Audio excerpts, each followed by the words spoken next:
wabarakatuh. Perkenalkan, nama saya Nurhayani, NIM 0320012554. Tanggapan saya mengenai riset manusia, alam, teknologi, dan kebudayaan dalam jurnal pelestarian lingkungan alam adalah saling berkesinambungan, di mana dalam hubungan perilaku manusia, lingkungan, alam, dan kebudayaan merupakan hubungan timbal balik dan saling memberikan jaminan pada terwujudnya pelestarian alam dan konsep kesinambungan serta keadilan yang dibangun masyarakat adat lokal. Hal ini merupakan suatu kekuatan yang diperoleh dari nilai-nilai perkembangan dalam kehidupan spiritual masyarakat adat. Begitu juga dengan teknologi sangat penting dalam kehidupan manusia dalam pelestarian lingkungan alam. Penjelasan ini diperkuat oleh Ridwan tahun 2007 dalam teori human ekologi yang menegaskan bahwa terdapat hubungan timbal balik antara lingkungan dengan tingkah laku manusia, di mana lingkungan dapat mempengaruhi manusia dan sebaliknya perilaku manusia dapat mempengaruhi lingkungan. Baik, mungkin itu saja tanggapan saya. Baik, di sini saya akan menjawab pertanyaan nomor 1. Adapun pertanyaannya, apa hubungan manusia, alam, teknologi, dan kebudayaan? Jawab, karena manusia membutuhkan alam sebagai tempat hidup dan bertahan, dan dengan kebudayaan adalah cara perilaku hidup manusia yang menimbulkan kebiasaan adat istiadat dan kebudayaan bagi masyarakat. Peran teknologi dalam mempengaruhi perubahan pola hidup manusia bukanlah sebuah hal yang dipertanyakan lagi. Manusia tidak akan mampu hidup tanpa teknologi. Manusia purba misalnya telah lama mengenal teknologi sebagai alat bantu untuk memenuhi kebutuhan hidup. Kebanyakan teknologi itu terbuat dari bahan-bahan atau materi yang sangat sederhana. Teknologi dapat menyatukan masyarakat, dapat pula memisahkan masyarakat. Baik, mungkin itu saja yang dapat saya jawab. Assalamualaikum warahmatullahi wabarakatuh. Perkenalkan, nama saya Ika Sulastri dengan NPM 03200134. Tanggapan saya mengenai manusia, alam, teknologi, dan kebudayaan. Manusia sebagai makhluk sosial adalah manusia tidak bisa hidup sendiri tanpa bantuan orang lain. Ia harus berbaur dengan yang lain guna mempertahankan hidupnya. Alam adalah segala sesuatu yang ada atau yang dianggap oleh manusia di dunia ini. Teknologi sebagai suatu bidang yang berkaitan erat dengan ilmu yang berkembang saat ini, berpengaruh sangat besar sekali terhadap perkembangan. Kebudayaan adalah suatu hasil dari pemikiran dan kecakapan manusia yang beberapa diantaranya menjadi ciri khas suatu daerah atau negara. Dan yang pertanyaan kedua yaitu bagaimana dampak positif dan negatif terhadap teknologi terhadap alam dan manusia. Dampak positif yaitu teknologi dapat memudahkan kita dalam beraktivitas sehari-hari, sedangkan dampak negatifnya yaitu manusia malas melakukan dengan tenaga sendiri atau sering menggunakan lingkungan. Terima kasih. Assalamualaikum warahmatullahi wabarakatuh. Perkenalkan, nama saya Herlita. Baik, di sini saya akan menanggapi tentang manusia, alam, teknologi, dan kebudayaan. Alam ini merupakan keseluruhan dunia fisik yang ada di luar dan lepas dari tindakan manusia. Sedangkan teknologi ini alat, proses, ataupun gagasan yang dibuat untuk mempermudah, efektif, dan efisien atau aktivitas manusia dalam kehidupan sehari-harinya. Manusia adalah makhluk sosial yang berinteraksi satu sama lain, melakukan suatu kebiasaan-kebiasaan tertentu yang pada akhirnya menjadi budaya yang biasa mereka lakukan. Sementara kebudayaan adalah produk manusia. Dengan kata lain, kebudayaan ada karena manusia yang menciptakannya dan manusia dapat hidup dengan kebudayaan yang diciptakannya. Selanjutnya saya akan menjawab pertanyaan nomor 3. Apa akar metafisik problem lingkungan? Problem atau masalah-masalah seperti lingkungan seperti deforestasi, perdagangan satwa langka, polusi, eksploitasi alam muncul ke permukaan sebagai masalah kemiskinan dan pengelolaan yang buruk. Sejumlah area hutan hilang terjadi karena 3 dampak. Yang pertama, hilangnya habitat dari spesies langka seperti badak Sumatera dan orangutan. Yang kedua, hilangnya tempat tinggal masyarakat di hutan karena kayunya diambil. Yang ketiga, hilangnya pemasukan bagi pemerintah daerah maupun pusat.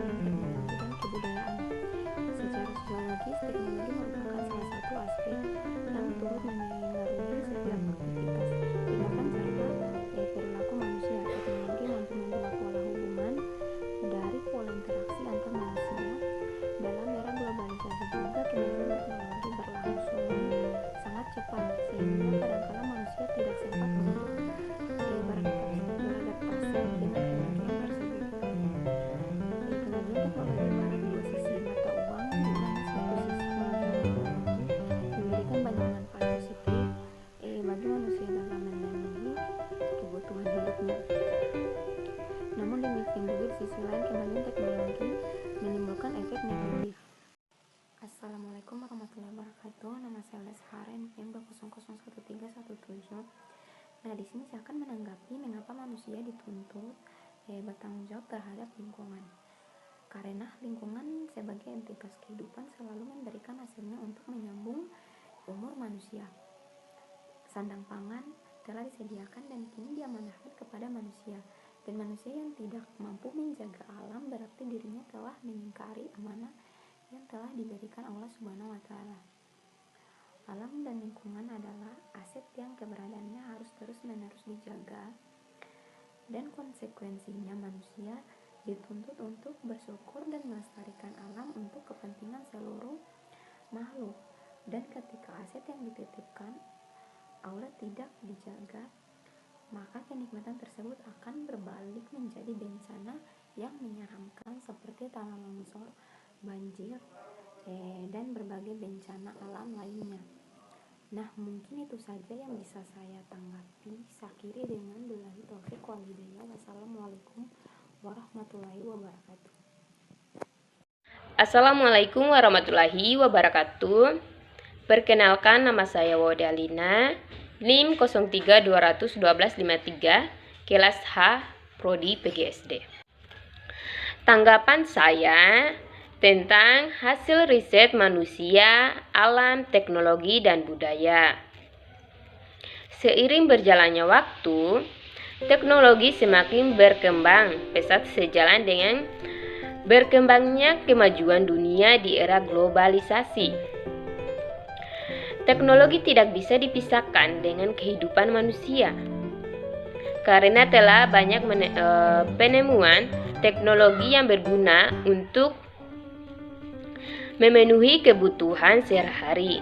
Di zaman sekarang ini, telah banyak inovasi teknologi yang hadir di tengah masyarakat. Kehadiran teknologi ini membawa pengaruh besar dalam kemajuan hidup di suatu negara. Berbagai jenis teknologi hadir di negara, seperti teknologi transportasi, informasi, komunikasi, medis, dan konstruksi. Jika teknologi tidak hadir dalam kehidupan ini, tentunya semua akan terasa cukup sulit. Namun, teknologi juga bisa memberi dampak buruk khususnya pada lingkungan di sekitar kita. Contohnya, kendaraan bermotor yang bahan bakarnya menggunakan minyak bumi bensin, solar yang bisa menimbulkan polusi udara. Polusi udara ini tentunya nggak baik buat kualitas udara dan mempengaruhi kesehatan kita. Di sini saya akan menjawab pertanyaan tentang seperti apa bentuk etika lingkungan, antroposentrisme, biosentrisme, dan ekosentrisme. Pertama, antroposentrisme. Etika antroposentris yang mementingkan kesejahteraan generasi penerus mendasarkan pada perlindungan atau konservasi alam yang ditujukan untuk generasi penerus manusia. Etika yang antroposentris ini memahami bahwa alam merupakan sumber hidup manusia. Etika ini menekankan hal-hal berikut ini. Manusia terpisah dari alam, mengutamakan hak-hak manusia atas alam tetapi tidak menekankan tanggung jawab manusia. Mengutamakan perasaan manusia sebagai pusat keprihatinannya, kebijakan dan manajemen sumber daya alam untuk kepentingan manusia normal, utama, dan adalah untung rugi. Kedua, biosentrisme.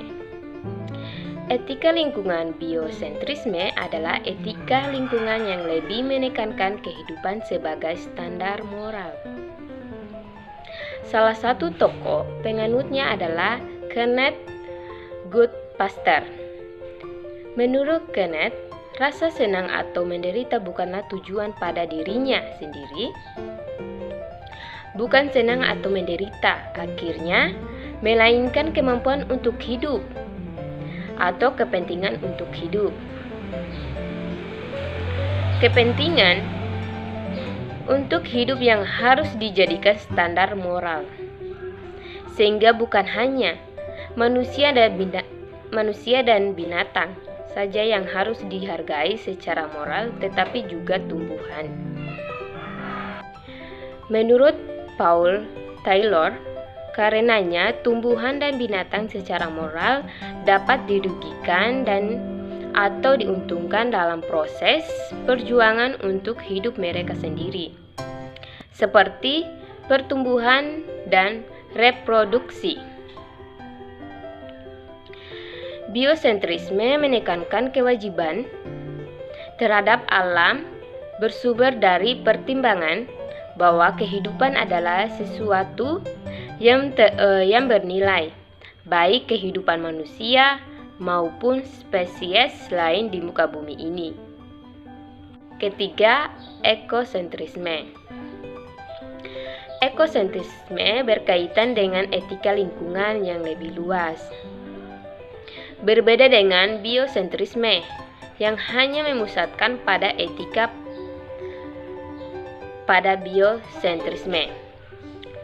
Pada kehidupan seluruhnya, ekosentrisme justru memusatkan etika pada seluruh komunitas ekologi, baik yang hidup maupun tidak.